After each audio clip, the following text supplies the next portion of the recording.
Salut tout le monde. Allez, on est parti pour une petite demi-heure, trois quarts d'heure. J'ai un peu moins de temps en ce moment, mais on va au moins cadrer pour avancer. On continue les fondamentaux d'Angular. Et oui, on va se rapprocher doucement de la fin. On a bientôt fini tous les fondamentaux en fait d'Angular. Donc l'idée c'est qu'on va aller continuer sur ça. Là, qu'est-ce qu'on devait voir aujourd'hui? On avait des petits points à voir quand même. C'était intéressant. Qu'est-ce qu'il y avait?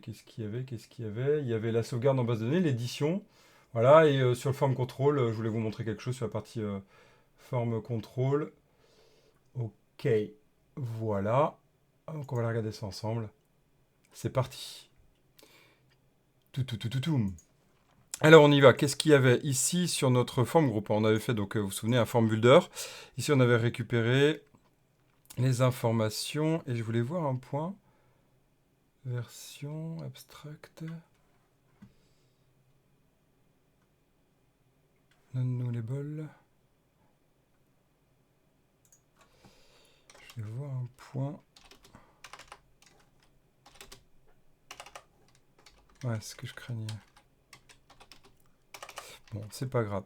Ok, alors, donc il y avait ça, et puis donc du coup on va aller récupérer les routes, ou en fait on va les récupérer ensemble, toute la partie de l'édition. Donc on est parti, on va faire l'édition ensemble.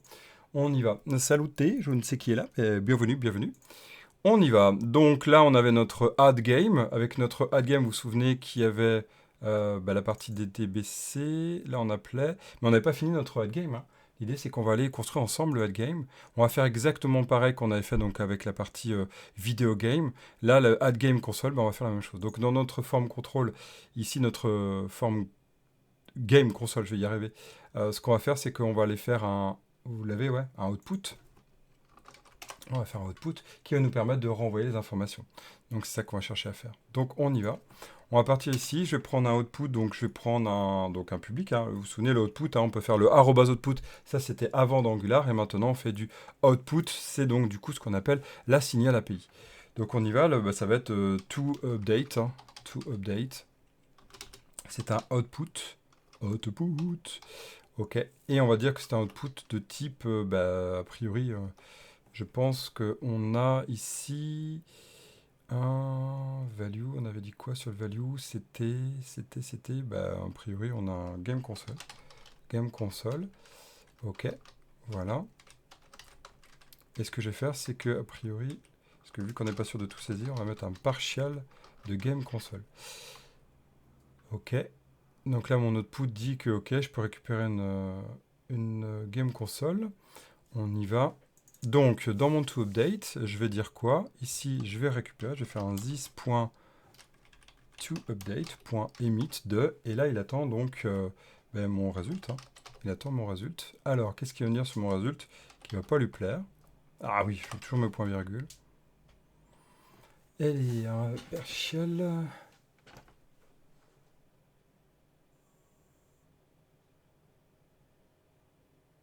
Mais oui, parce qu'il me dit que c'est nul, or undefined. Un peu embêtant là-dessus. Je vais pas l'enlever.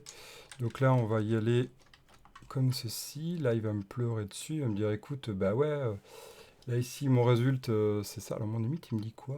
Mon limite, il me dit game console. Et là, moi, je renvoie un partial, bah oui, de nullable. C'est ça. Et donc, alors, il y a plusieurs possibilités. On va pouvoir faire un game console comme ça. Là, c'est du broadcast. On est bien violent. Attention à ça, ne l'utilisez pas.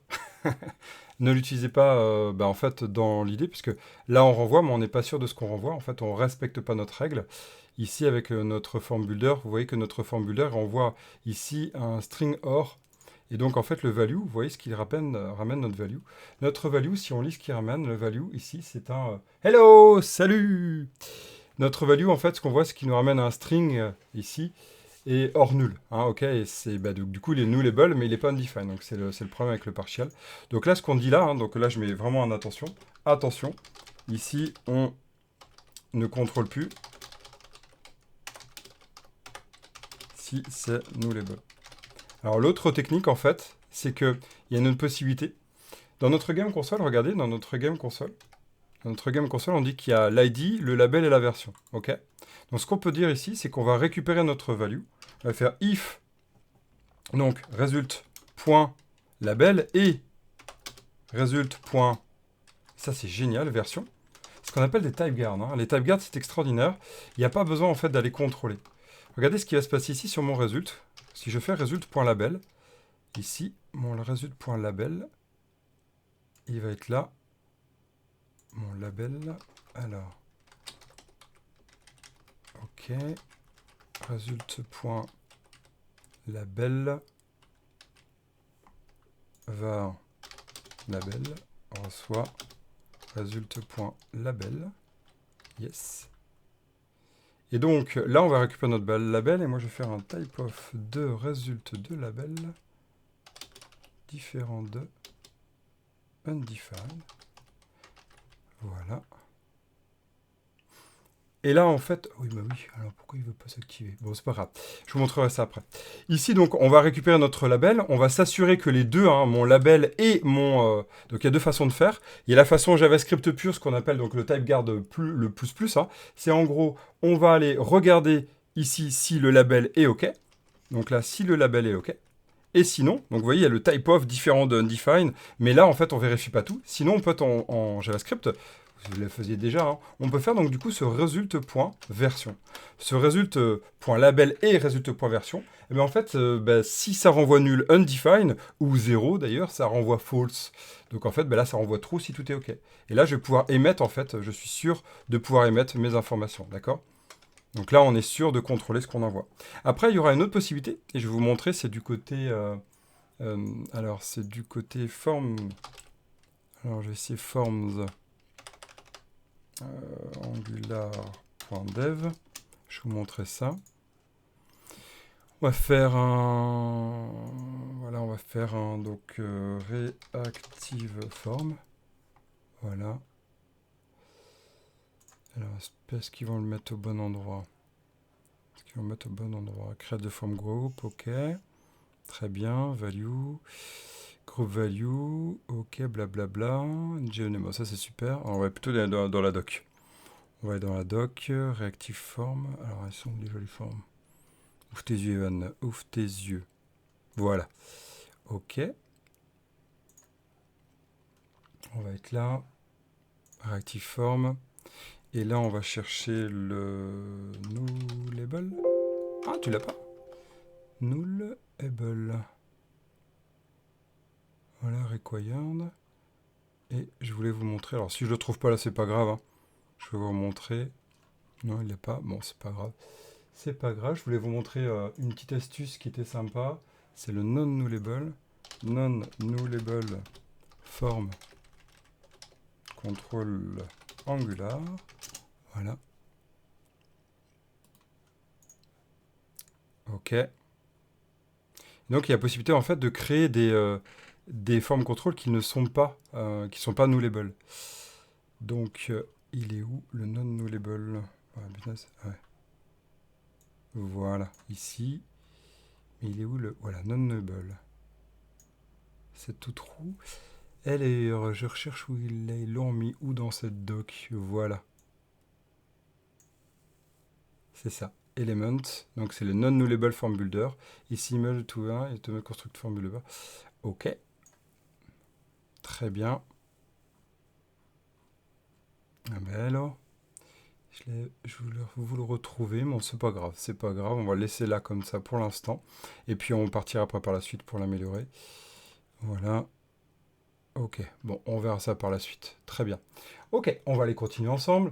Je vous le montrerai après ça. C'est pas grave. Donc ici, on est prêt à émettre. Donc en fait, on va aller réceptionner notre game console. Notre game console, ici, il faudra vraiment le transformer. On se fera en tout ça plus tard, hein, d'accord? C'est du côté TypeScript, on en parlera un peu plus tard. Nous, ce qu'on va faire ici, c'est que donc dans notre add game, on veut pouvoir s'abonner dessus. Vous vous souvenez comment on fait? Ici, dans notre add game, on va mettre des parenthèses, on a le to update. Donc là, on fait update avec un $event. Vous vous souvenez de cette partie-là, hein? Update 1. Et on va faire one console.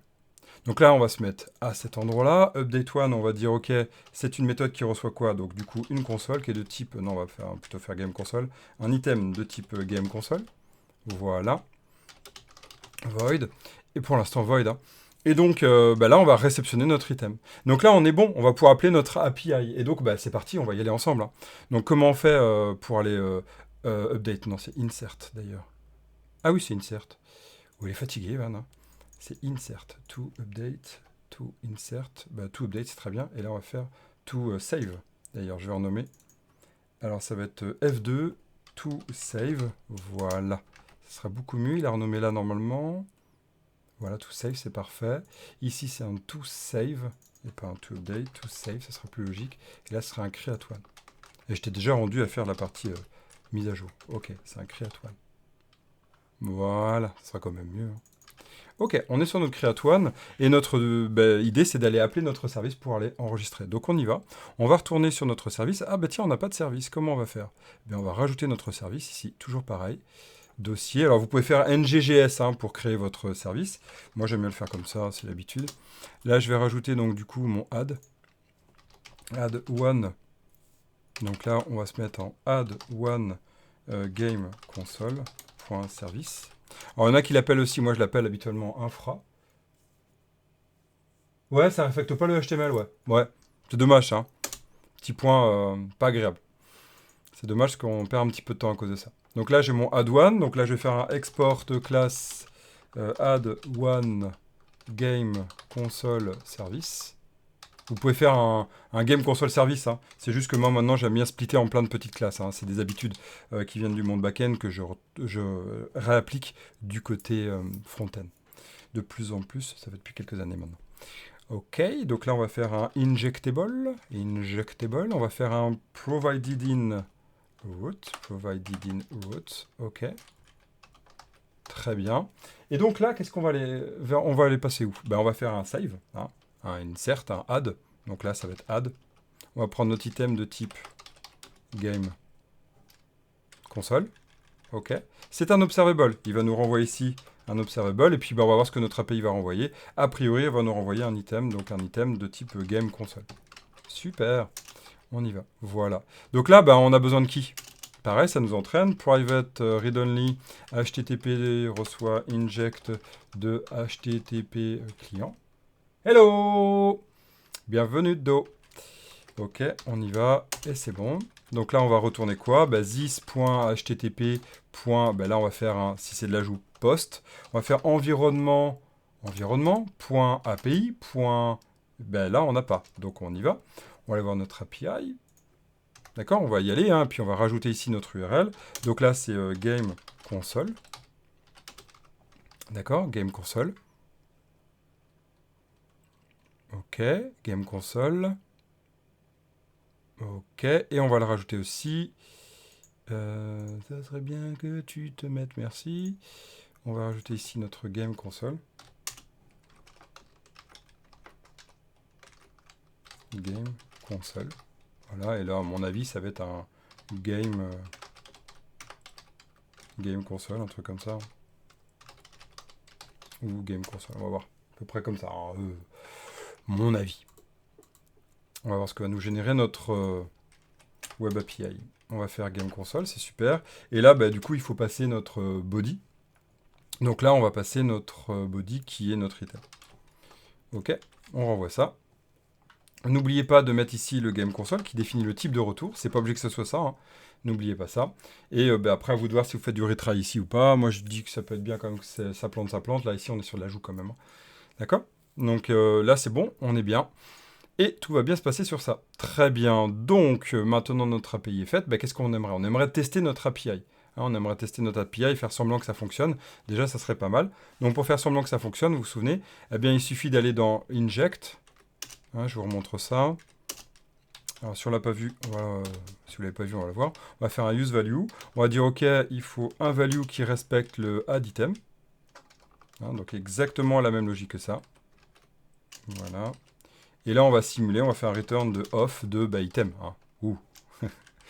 Voilà. Et ce qu'on va faire, c'est qu'on va simuler même qu'il y a un temps très long avec un pipe et on va mettre un delay. Delay. Et on va mettre 1500 millisecondes. D'accord? C'est un bon moyen. Attention. Mettez bien ça dans une branche. Hein, quand vous êtes en développement pro, mettez ça dans une branche. Parce que le risque est là. Sinon, ça passe des fois en automatique sur la prod et la CI/CD l'envoie et là, bim, je comprends pas, ça me renvoie toujours le même item, il n'est pas mis à jour, j'ai pas d'ID, je comprends pas, voilà. D'accord? Et sinon, vous faites selon l'environnement. Ok? Utilisez plus d'ailleurs le use factory. Donc là, ce qu'on va faire, on va simuler, on va faire item reçoit ID, reçoit par exemple, là on va pouvoir faire toute une partie mat.random par exemple mat.random. On peut prendre un chiffre comme ça au hasard, vous voyez l'idée, hein, pour simuler. Là, je simule juste que ça fonctionne, entre guillemets. Et après, j'irai vers mon API. D'accord? Ouais? Des petites techniques comme ça pour tester en attendant. Ok, on est sur de l'injection de dépendance, c'est pas mal. Donc là, qu'est-ce qu'il nous reste à faire? Il nous reste à aller du côté component sur notre add et d'appliquer notre cher ami, ici, this. Ah, ben il faut que je l'injecte. Donc private, read only. Donc on va l'appeler, là c'est, on va l'appeler business, même si c'est pas du business, on va l'appeler comme ça, pour vous introduire des notions qui vont arriver par la suite. Inject donc il s'appelle comment? Il s'appelle add game console service. Ok? On fait un this.business.add de mon item. Point, vous vous souvenez, hyper important, à subscribe. D'accord? Hein, là, on fait des révisions. On fait subscribe. D'accord? Ça, c'est bon? Voilà. Et puis, du coup, on va être bien. Et ce qui serait sympa, c'est de se dire, OK, lorsque on va aller récupérer, en fait, le subscribe, est-ce qu'on veut rester en création? Oui. Donc là, ce qui serait sympa, en fait, c'est de dire, OK, j'ai fini mon travail et je veux que toutes mes données soient réinitialisées. Donc il y a plein de techniques là-dessus, c'est ce qu'on va tester juste après. OK, on y va. On se met sur mon real, ici, npm start, et on va tester cette idée-là.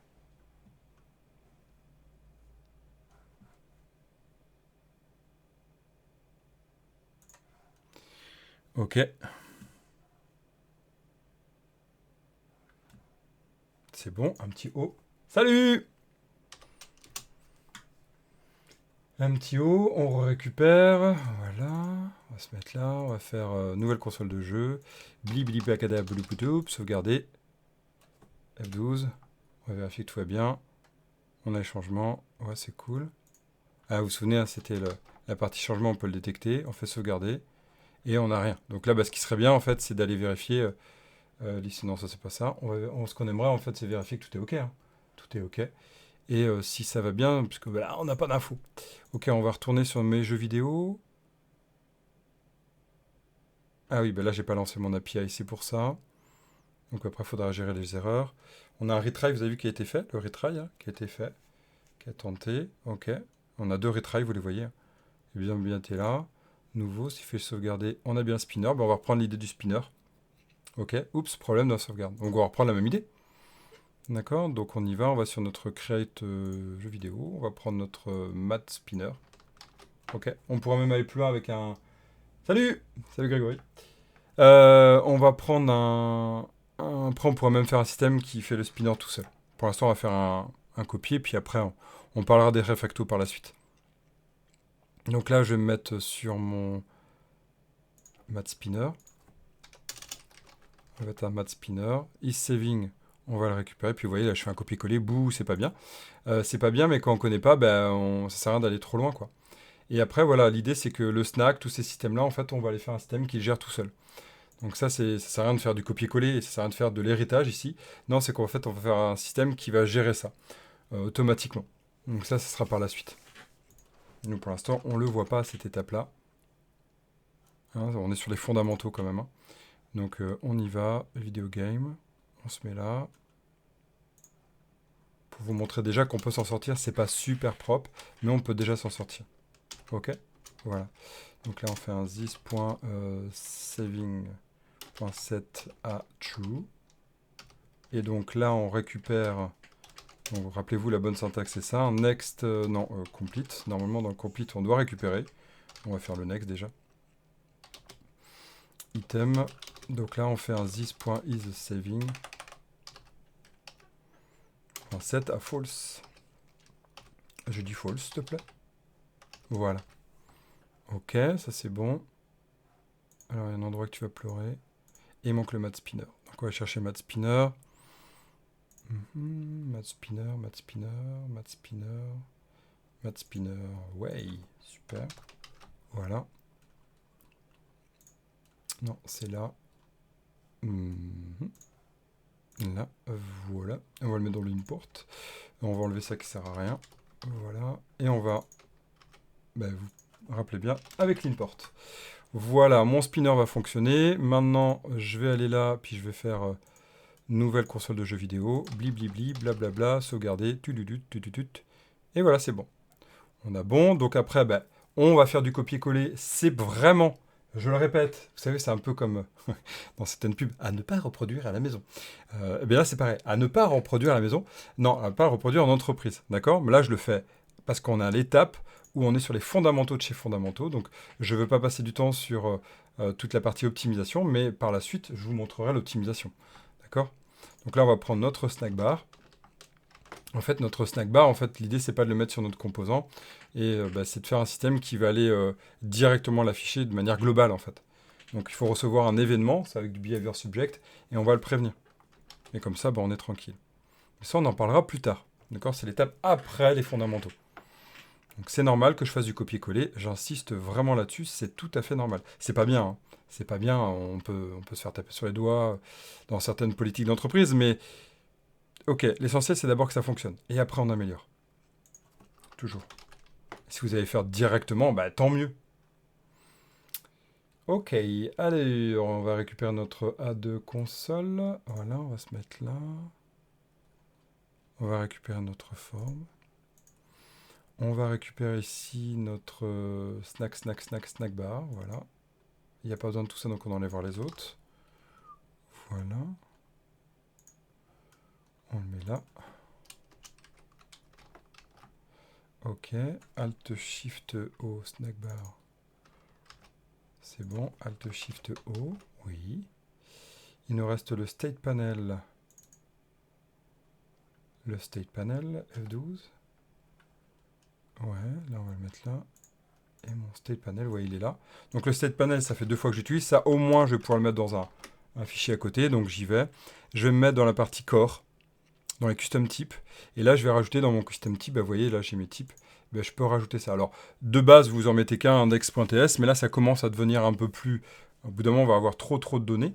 Donc, en fait, après, vous allez splitter par organisation. Hein, du côté UI, du côté component, etc. Et surtout, mettez des commentaires. Hein, bien sûr, mettez des commentaires, blablabla. OK. Pareil là pour mon getAll. La même chose. OK. Pensez-y. OK. Très bien. Donc là, on y va. On est sur notre Game Console. State Panel, c'est parti. Youpi, State Panel. Ah, j'ai pas dû mettre un export.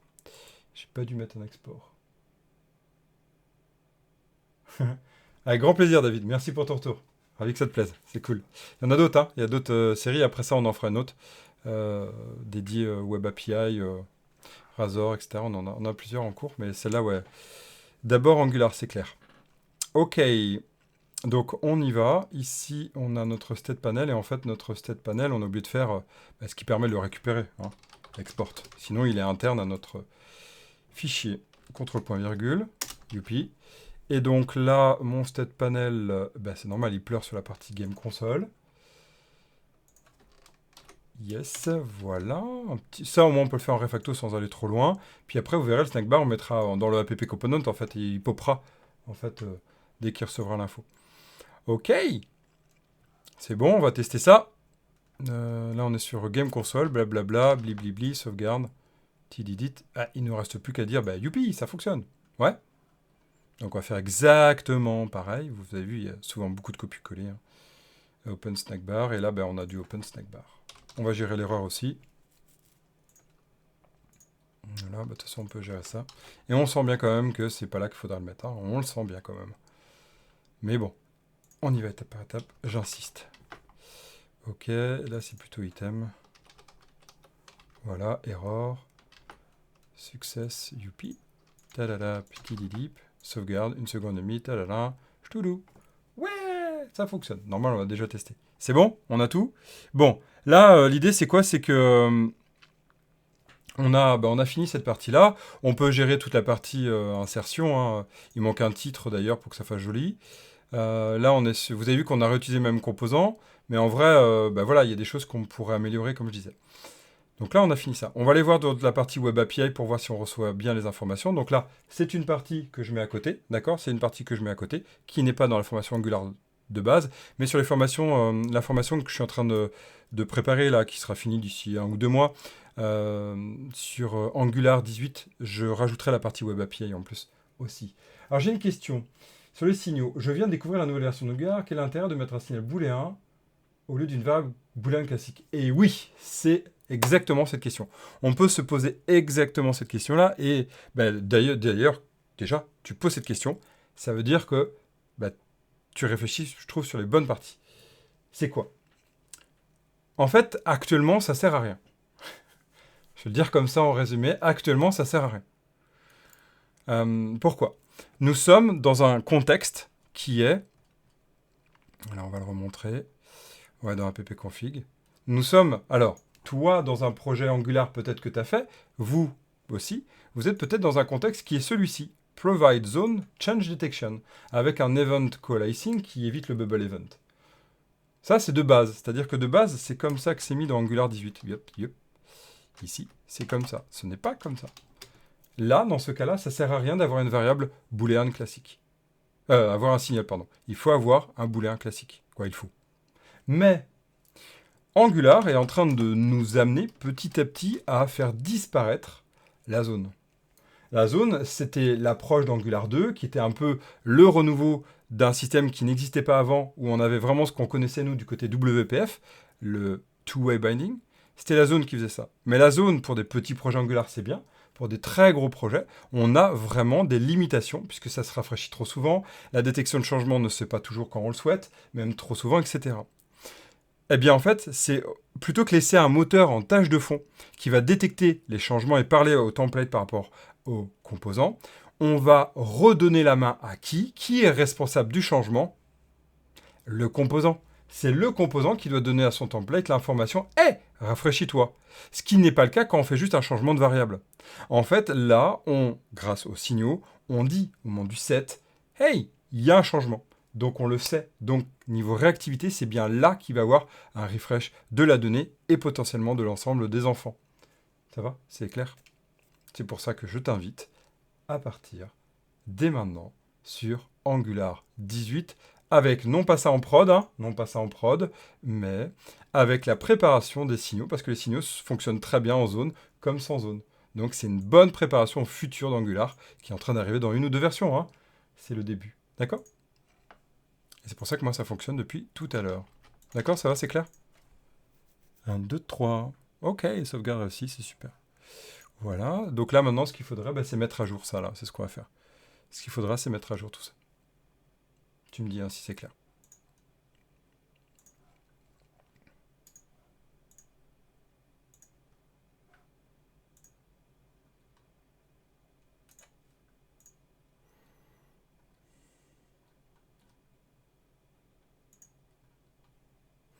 Elle est en DTBC form blablabla, game console, biblibli. Voilà, form console. Ok. Form console, create video game. On va rajouter un titre. On va se mettre là. Et on va rajouter pareil sur l'ajout. Voilà.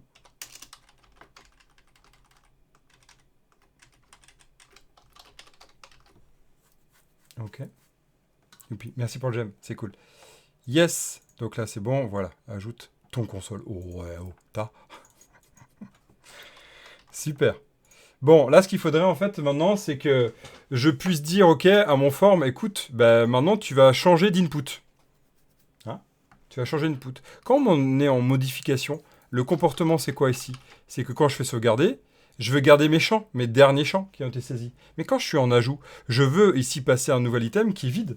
Hein, donc il y a plusieurs possibilités. Soit je dis à mon form empty, ce qui peut être une bonne idée, soit c'est moi qui lui passe. Bon, c'est l'un ou l'autre. Là, ce qu'on va s'amuser, c'est que pour travailler l'édition, parce qu'on va faire l'édition après, eh bien, on va aller travailler ce système-là. On va passer un input ici, un input qui peut être vide, là. On pourra le préparer là.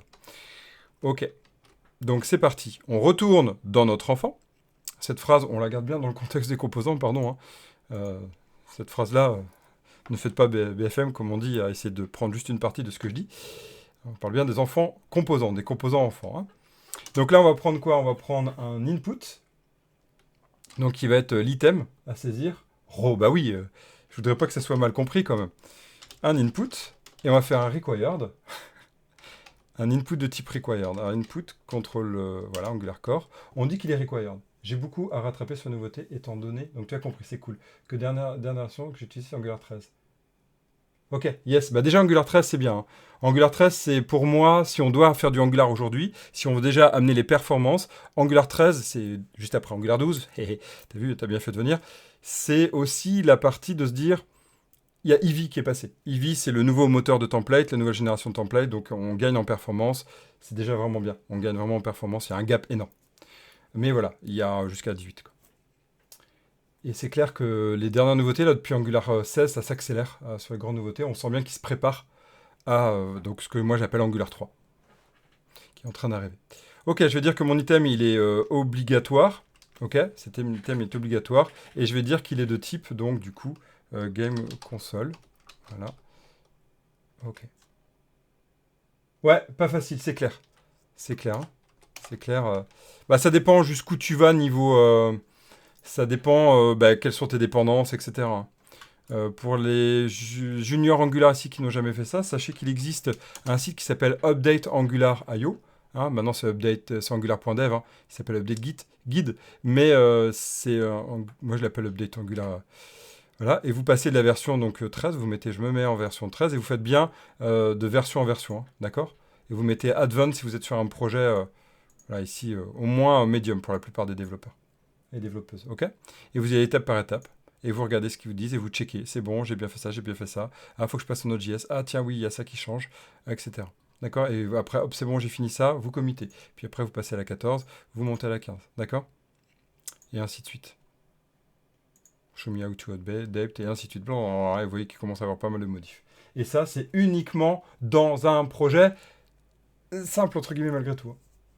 Je confirme, déjà essayé pour un projet comme c'est une galère. Bah ouais, c'est. Bah, les. Alors ça peut bien se passer comme ça peut mal se passer. Voilà. Ça dépend des packages. Ça dépend vraiment des packages, ça dépend, il y a beaucoup d'arbitrage, ça dépend comment c'est structuré, ça dépend comment...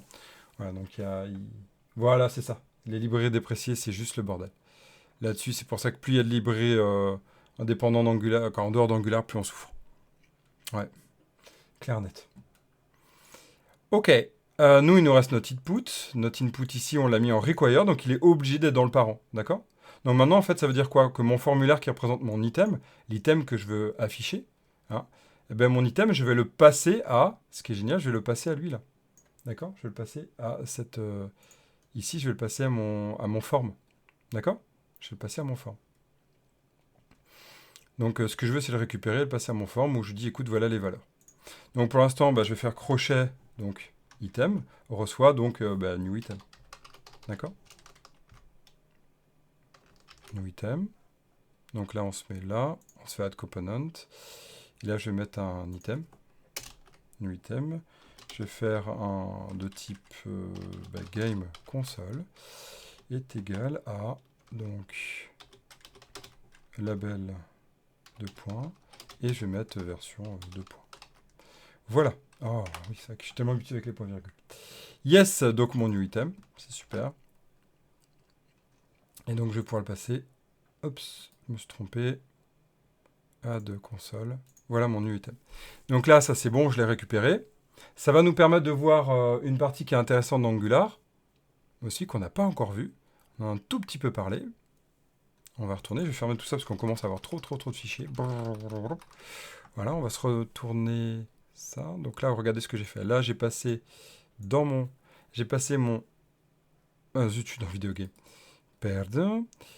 Je suis là. J'ai mon HTML. Là, j'ai mon new item qui appartient aux parents. Je le passe à mon item qui appartient à mon enfant. Voilà. Et ici, dans mon form game, je veux le récupérer. Mais comment je fais pour le setter? Donc là, mon item, il va être seté. Et en fait, ce que je veux, c'est directement le passer à mon form. Parce que mon form, là, ici, pour l'instant, il est vide. Et en fait, ce que je veux maintenant, c'est plus que le formulaire soit vide, mais je veux que le formulaire soit rempli par rapport à ce qui est renseigné ici. D'accord?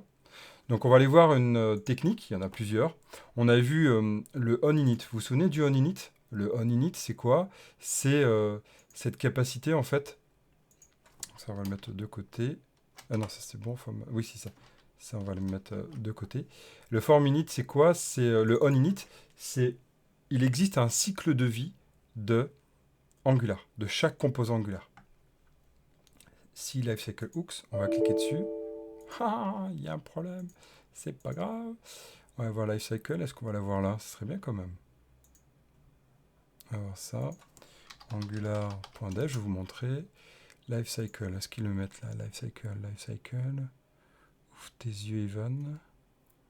Lifecycle, super. Bon, je vais rechercher, c'est pas grave. Lifecycle. Cycle. Voilà, component lifecycle. Yes.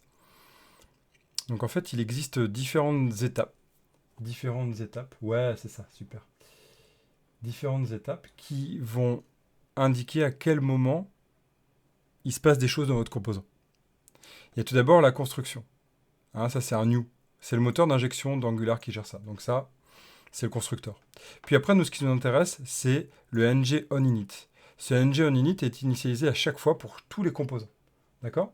Mais il y a ici le unChanges qui va être actionné, ils l'ont changé d'ailleurs. Le ng unChanges va même s'exécuter avant le onInit s'il y a des inputs. D'accord? Et puis il y en a d'autres jusqu'à la fin de vie de notre composant. Ça, le onDestroy, par exemple, ça va arriver quand vous allez faire un if à false, quand vous allez faire un changement de route, etc. Ils ont rajouté les deux derniers, là, qui sont les toutes deux dernières nouveautés aussi d'Angular 17 Angular 18, c'est les After Next Render et l'After Render. Je n'ai pas encore eu le temps de les tester, ces parties-là. Je n'ai pas encore eu l'occasion, en plus d'ailleurs, dans mes développements, d'en avoir besoin, puisque les autres y répondent quand même. Mais là, on va vraiment traiter sur le rendering. Donc là, vous voyez, s'exécute à chaque fois que tous les composants, next time all components have been rendered on the DOM. Ok, et à chaque fois que tous les composants sont rendus, donc là c'est la prochaine fois, une seule fois, et là c'est tout le temps. Ok, donc ça je les testerai par la suite, je vous ferai même des vidéos là-dessus, bien entendu. Donc nous on va s'attacher à celui-ci, le ng onChanges, c'est à tout moment quand le input change. Vous voyez ce input qui est ici, c'est quand il change. Donc, hello, c'est Jérôme. Ici, on va pouvoir se rajouter un deuxième événement qui s'appelle le unChanges. Le unChanges, donc, c'est dès qu'il y a un input, hein, d'accord? Dès qu'il y a au moins un input. On va se mettre ici et on va récupérer l'interface. J'aime pas qu'il met toujours en haut, là, avec mon organisation. Mais bon, ça, c'est la volonté d'organiser d'une autre façon, d'une différente façon. Je le mets avant le onInit parce que s'il y a des inputs, il s'exécute bien avant. D'accord? Tiens, d'ailleurs, regardez, on va faire un console.info de ng onChanges. Et là, on va faire un ng onInit. Regardez bien. On se met là. On se fait console. Changes onInit. D'accord? Changes onInit. Vous n'auriez aucun input. Le changes ne sert à rien. D'accord? Il ne sera pas exécuté parce qu'il n'y a rien. D'accord? Tiens, petite parenthèse d'ailleurs. Pour les développeurs ici et développeuses qui codent déjà. Qu'est-ce qui se passe si je fais ça? Dites-moi, qu'est-ce qui se passe si je fais ça?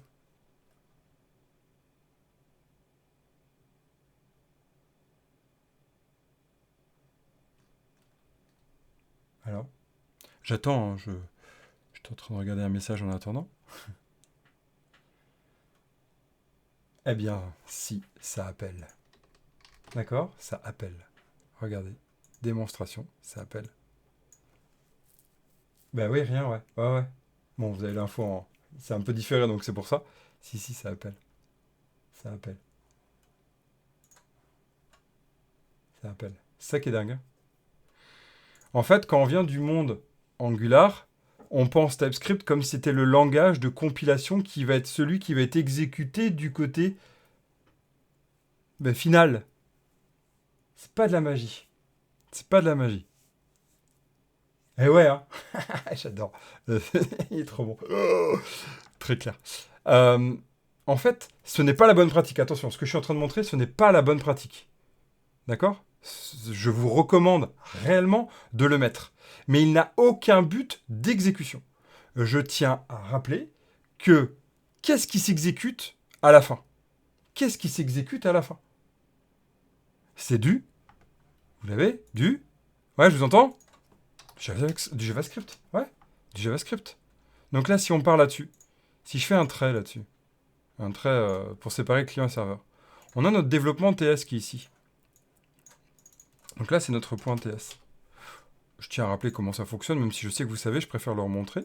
On a ici un premier travail qui est le raw, donc là, c'est du JS brut qui est généré. Et après, vous savez, l'étape supplémentaire, vous savez peut-être pas, hein, si vous venez, si vous arrivez dans Angular, l'étape supplémentaire, j'espère que vous voyez les couleurs, donc j'ai fait en plus petit aussi pour que vous puissiez voir, personne qui voit moins les couleurs ou pas les couleurs. Et là, c'est le JS bundle, d'accord?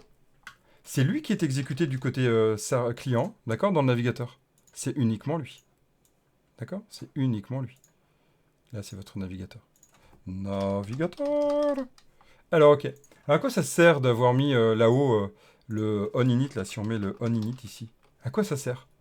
Ben, ça sert juste à nous garantir qu'à la compilation, on veut garantir que ici, quand on va passer de l'un à l'autre, avec le moteur qu'on appelle TSC, qui permet de compiler, hein, qui permet de traduire notre TS en JS, il va aller contrôler que onInit, ben, il y a bien l'interface, donc il y a bien la méthode. Ça sert juste à ça.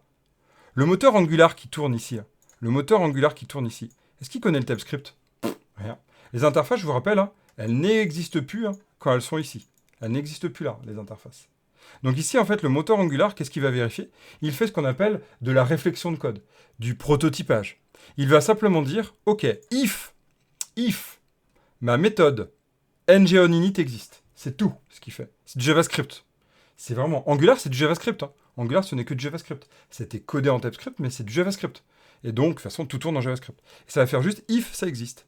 If mon prototype de mon component a bien ngOnInit et c'est une méthode. À ce moment-là, exécuter ngOnInit. Parce que dans son moteur, il y a ngOnInit de base. D'accord?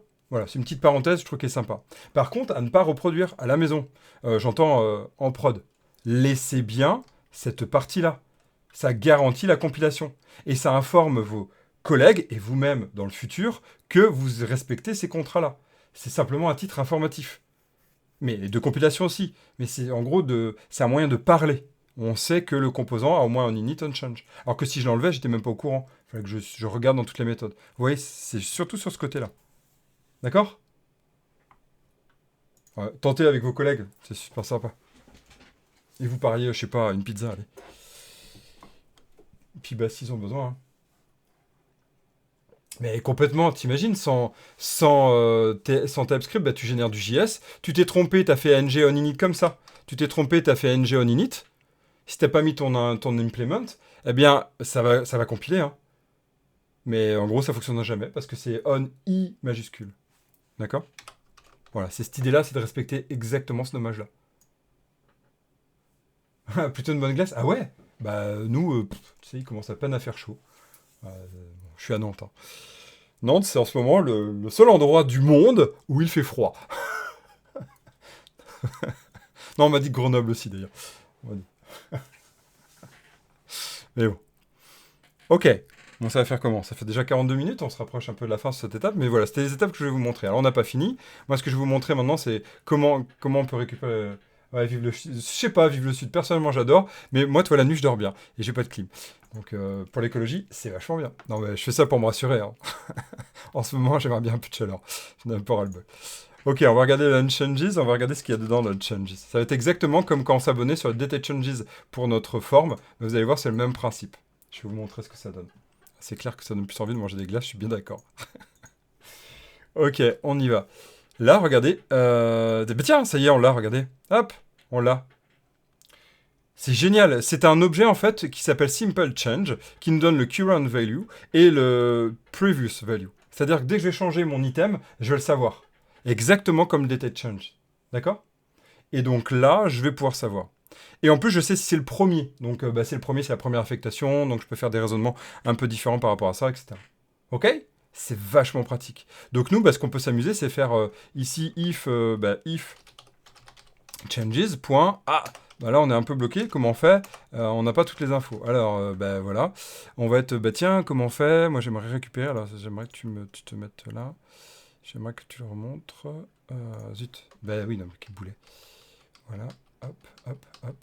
Zut, voilà, c'est ça que je vais montrer. Ok, voilà. Voilà ici. Donc, c'est l'item. Ok, c'est l'item. Simple change, c'est l'item. Donc, on va regarder ce que c'est le simple changes. toujours regarder. Le Simple Changes, ah, ça j'aime bien, c'est une interface. Mais c'est une interface particulière. Je ne sais pas si vous la connaissez ça en TypeScript. C'est une interface qui dit quoi? Ok, ça porte le nom, c'est pour faire en fait des accolades avec un objet avec des properties qui sont dynamiques, qu'il ne connaît pas en typage de base. D'accord? Il ne peut pas le connaître. Donc là, il ne connaît pas le typage. C'est dommage d'ailleurs, parce qu'en vrai, il pourrait le faire. Enfin bref, c'est pas si compliqué ça de faire en plus en TypeScript par rapport aux composants. On peut récupérer les type def. Bon, bref, je m'écarte du sujet. Et on va voir ce que c'est le Simple Changes. Le Simple Changes, c'est une classe, par contre, elle, qui nous propose les valeurs. Et ils n'ont pas pu faire autrement de faire un any. Bon, c'est les rares cas où il y a encore du any. Ok, donc on y va. Donc là, comment on fait? Eh bien, on va récupérer mon changes, point, et on a dit que c'était item. D'accord? Item, point, et là, regardez, on récupère la current value. Donc la current value, c'est le any. Et là, il me dit quoi? Il me dit, écoute, ben maintenant, c'est quand même mieux. Ce qui est fait, maintenant, c'est quand même plus pratique de l'écrire comme ça. On va plus l'écrire comme ça. Ok, donc ben là, on va respecter. Il faut plus l'écrire comme ça. Voilà, c'est reconnu. On va l'utiliser comme ça. Et là, notre current value, ben, c'est bon, là, la const, on a notre value. Donc, a priori, c'est notre new item. Donc, on va récupérer là. Et donc, ce new item, eh bien, on va pouvoir aller le passer à qui? Vous l'avez? On va pouvoir le passer à qui? On va pouvoir le passer à notre formulaire. Donc ici, this.form, il est où ma forme? Game form, point. Et là, on va pouvoir passer la valeur. Donc là, il y a plusieurs possibilités, grâce à ça. Il y a donc le getRow, blablabla, on va descendre, tout. On a le patch value qui permet de donner une partie de notre objet, donc c'est du partial. Et il y a le voilà, set value. On va aller passer notre objet avec label, string, etc. Donc là, si on passe le new item, voilà, ben, ça marche. Par contre, vu que c'est du any, il ne contrôle rien. Ok, on teste ça? Voilà, on y va. On est sur ajoute à console. Ok. On a le unginit, c'est bon. Et on va tester en fait en passant un élément avec mon add game. Et ici, on va mettre plutôt que ça, on va passer des éléments à que, le fameux. Question, ça existe le name of pour garder le lien direct avec le input. Qu'est-ce que tu entends par le name of? Ok. Et voilà, vous avez vu, j'ai bien passé le hack. Ok. Name of TypeScript. Tu veux dire ça, là, sur la partie d'ailleurs? Avoir ça, ça serait bien. Donc, tu as la possibilité. Hein. Mais c'est avec une librairie. Sinon, tu te fais un petit helper. C'est ça que tu veux? Je sais pas, hein, pour être sûr. Name of de personne, de machin, et ça va te donner le nom. C'est ça que t'aimerais? Voilà, bah, c'est cadeau. Si c'est ça que tu veux, tu me dis.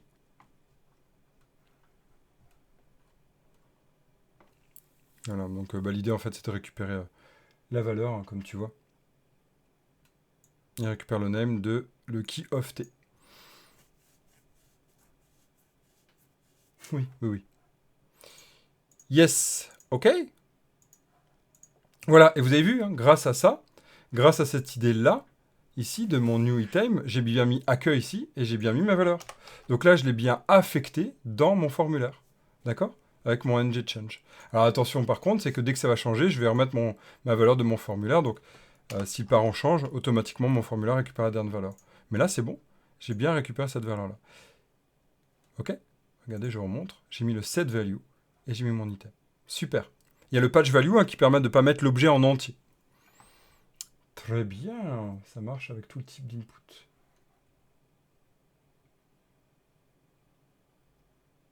Qu'est-ce que tu entends? C'est une question? Je sais pas. VV4, je sais pas ce que tu me dis. Ça marche avec tout type. C'est une question, ouais. Tu te poses la question si avec des checkbox et autres. On le verra ça par la suite. Hein. On va aller travailler cette partie-là. D'accord? On travaillera cette partie-là. Ok? Et sinon, bah, tu retentes, hein, tu récupères le code et tu le tentes. Il y a le GitHub. Ouais, c'est une question. Excuse-moi, j'avais pas vu. C'était pour être sûr. Ouais, bah, ça va être Citeda. Exactement. En fait, tu as tes valeurs. Tu as ton objet qui représente ce que tu veux binder, et en fait, c'est ton template qui va s'abonner par rapport à ça. Donc, ça dépendra comment toi, tu l'auras affecté du côté... zut, il est où mon formulaire?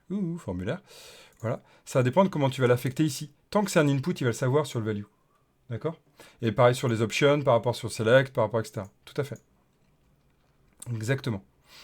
On le verra par la suite, parce que bah, tu vois bien, on va rajouter le game console. Donc, on a nos consoles. Bah, dans notre jeu vidéo, on va dire, on va faire un système où j'ai joué à tel jeu sur telle console. Tu vois l'idée? Ça va être ça qu'on va faire. Bon, là, on va se rapprocher de la fin. On a même dépassé le temps que je pensais. Bon, c'est cool. C'est-à-dire qu'on passe un bon moment, non? Et bah, on verra ça. Ok? Yes, donc bah, c'était ça que je voulais travailler avec vous. Et donc, bah, je vais finir avec, bah, une fois que j'ai fini ma console ici, mon game, mon console. Ici, ici, ici, ici. Ce que je vais faire, c'est que mon new item, ici, une fois que j'ai fini, eh bien, je peux faire this.newItem reçoit, label reçoit vide, version reçoit vide. D'accord? On va tester ça. Bliblagada bloudoudala, sauvegarder, tac, et ça sauvegarde, et regardez, pouf. D'accord? C'est la magie, je reprends le terme, c'est la magie de ce système-là. C'est du banning. Merci pour le gem, c'est cool. Je remontre, parce que là, c'est des étapes où je suis peut-être allé un peu vite pour les personnes qui débutent. On y va. Ça va être le résumé. J'ai créé, vous vous souvenez, un formulaire dédié qui est dans un template enfant, donc un composant enfant. J'ai un toSave qui me permettait de savoir, ok, quand ça a cliqué dans le bouton à l'intérieur. Mais ce que je voulais en fait, c'est de maîtriser aussi quel est l'item que j'envoie à cet enfant. En fait, on appelle ça un enfant agnostique, c'est-à-dire que c'est un composant enfant qui ne sait pas. C'est pas son but. Donc c'est pas à lui de créer les valeurs, c'est pas à lui de donner en gros les règles fonctionnelles, les règles métiers entre guillemets, hein. Donc là, on dit quoi? La règle métier, c'est une fois que j'ai créé, c'est très souvent qu'on fait ça, hein, eh bien je remets mes champs à vide. C'est métier ergonomique, voilà, c'est un peu tout. C'est pas du vrai métier, mais c'est un peu cette idée-là. C'est plus de l'ergo là. Bref, c'est un besoin en tout cas client. Cliente. Donc, nous, ce qu'on va chercher, c'est qu'on va prendre un item que le composant parent décide, maîtrise, et on va lui passer. OK? Une fois que c'est ça, on va aller dans le composant enfant, et on va créer donc ce qu'on appelle un input. Donc, maintenant, on fait des inputs de type signaux, parce qu'on se prépare à zoneless. OK? Donc, c'est plus du arrobas input. Le arrobas input, pareil, peut faire du required maintenant depuis 3-4 versions, 4 versions. Donc, ça fonctionne pareil. On peut faire du input required. Là, on a fait du input required, donc ça oblige le parent à définir l'item.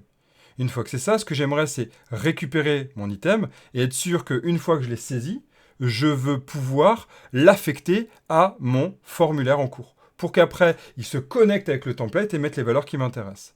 Je me suis donc abonné au ng-unchanges. J'ai utilisé le implement pour surtout m'assurer que j'écris bien le ng-unchanges comme ceci et que ça se compile comme ça. Et après, je récupère mon item en cours et je l'affecte à mon formulaire. Et puis après, une fois que c'est fini, bah, grâce à ce système-là, vu que le changes, c'est à chaque fois que mon input change, eh bien, j'ai juste à dire, ok, mon item qui était là, il avait bien cette valeur au début, maintenant il a changé, puisque je l'ai passé, c'est une référence, eh bien, je le remets à cette valeur-là initiale. Ok? Même dans l'idéal, vous pouvez même construire une valeur constante qui dit la valeur par défaut. Ok? Et voilà, ça fonctionne comme ça fonctionne bien. Et je le passe, le ng-changes detect, et c'est bon, ça se remet à jour. Je remontre, blablabla, je simule l'appel à mon API, tac à tac, et c'est bon, ça fonctionne.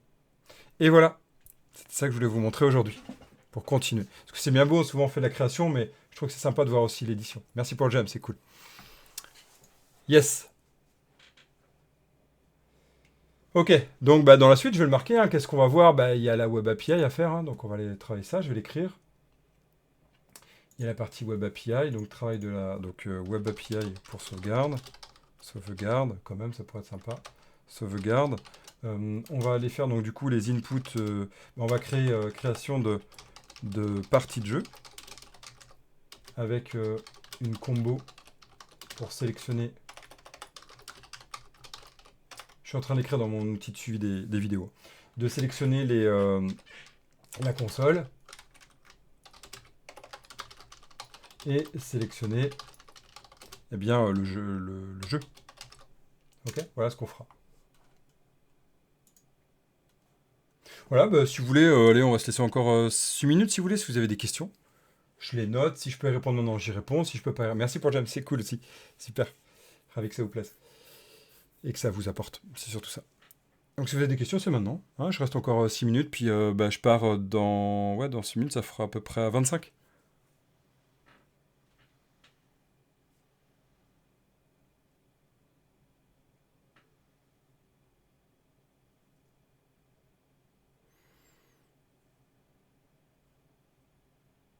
Sinon, on peut parler de la pluie et le beau temps, mais je suis pas sûr que c'est ce qui vous intéresse, même si on l'a fait au début. Mais maintenant, je peux vous dire que il fait un peu meilleur. Mais par contre, il y a des nuages. Où je peux faire la musique pour meubler. Bref. Ok, quelles questions vous avez? Non, d'autres? Quel point vous aimeriez voir? Tiens d'ailleurs, ça aussi, ça peut être un point que je peux voir. Je viens de découvrir le signal modèle. Ça peut être pratique, mais je vois pas beaucoup dans les projets. Non, non, c'est pas encore très fréquent, hein, cette partie-là. J'ai fait une vidéo là-dessus sur le modèle, je sais pas si tu l'as vu sur la chaîne QOC Academy, mais c'est vrai que l'idée, en fait, c'est de passer là-dessus, c'est très pratique hein, pour le passage entre le parent et l'enfant, pour faire en gros du crochet parenthèse, mais au lieu de le faire dans ton formulaire, tu peux faire du crochet parenthèse entre le parent et l'enfant. Donc grosso modo là, en fait, j'aurais pu faire un modèle, tu vois. C'est exactement ça. Input-output remplace input-output. Ouais, c'est ça, d'avant, c'est considéré comme des signaux. Ouais, exactement, ce sont des signaux. Alors pas le output. Le output ne l'est pas. Hein. Le output, pardon, ne l'est pas. Tudup, tudup, tup, tudup, tup. Regarde, le output, c'est un output emit ref. Donc si on va regarder F12, output emit ref. Si on regarde, c'est un output ref, très bien, merci. Et un output ref qui est une interface qui propose en gros subscribe et emit. Hein, d'accord. Donc derrière, ça va travailler sur les emit, event emitter, etc. Ok. Et ouais, le input, oui. Tu pourras aller voir, Geoffrey. Tu pourras aller voir. Donc ouais, Geoffrey, en fait, l'idée, toi, que j'ai fait un input-output, là, moi, à mon système, j'aurais pu faire très bien un modèle. Grosso modo, là, j'aurais pu faire un modèle. En fait. C'est vraiment le principe. C'est communication entre le parent et l'enfant sur le crochet parenthèse. Donc en gros, l'input-output, mais sur la mise à jour de ma valeur. Donc c'est ce que je veux faire. C'est typiquement là, ça. Donc on le voit d'ailleurs. Hein. On le voit dans mon add component. On le voit. Hein. J'ai mon crochet, j'ai mon parenthèse. Donc typiquement, c'est le modèle. Mais là, c'est pour mettre à jour la donnée. Hein. C'est pour mettre à jour la donnée. Quand tu l'utilises pas, c'est que en fait, tu veux pouvoir agir sur une action que toi, tu décides. Ok. Yes.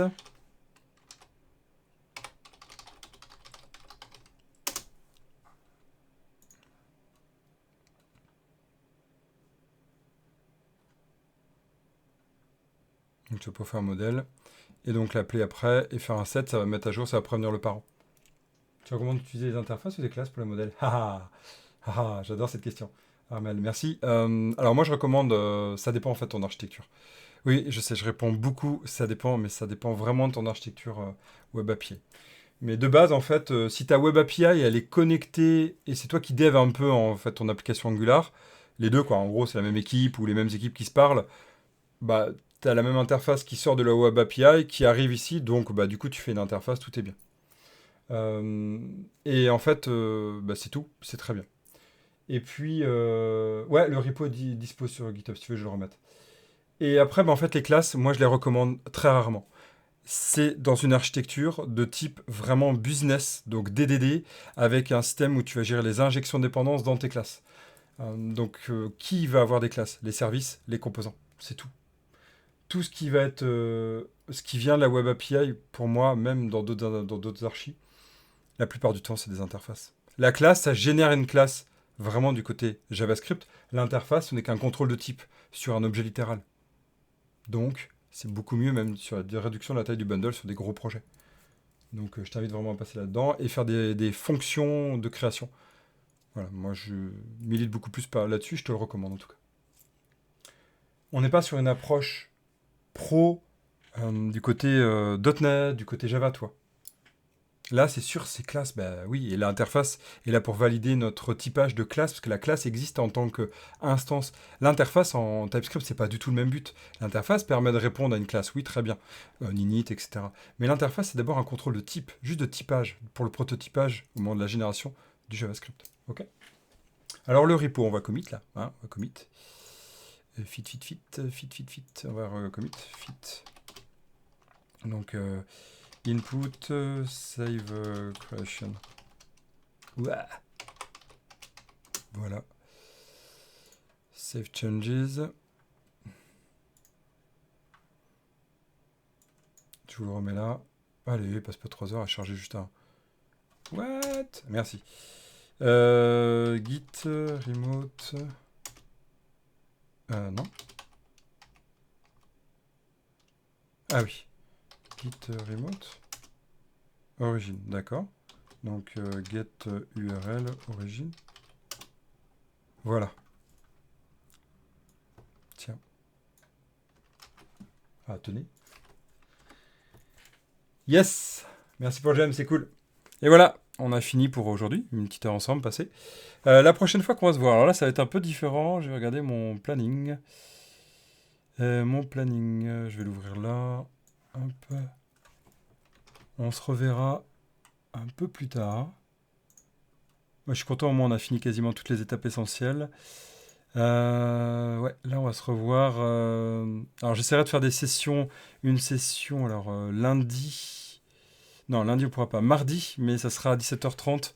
Donc, ce sera une petite session d'une heure, une demi-heure, peut-être.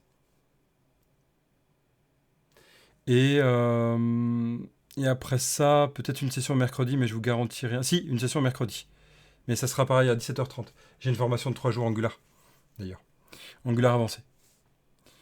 Avec l'entreprise Dev2BQS, il y a une formation. Donc Angular avancé, on va voir NGRX, on va voir RxJS et tout, ça va être super sympa. Donc venez plus vers 17h30, je vous préviendrai sur le Discord aussi.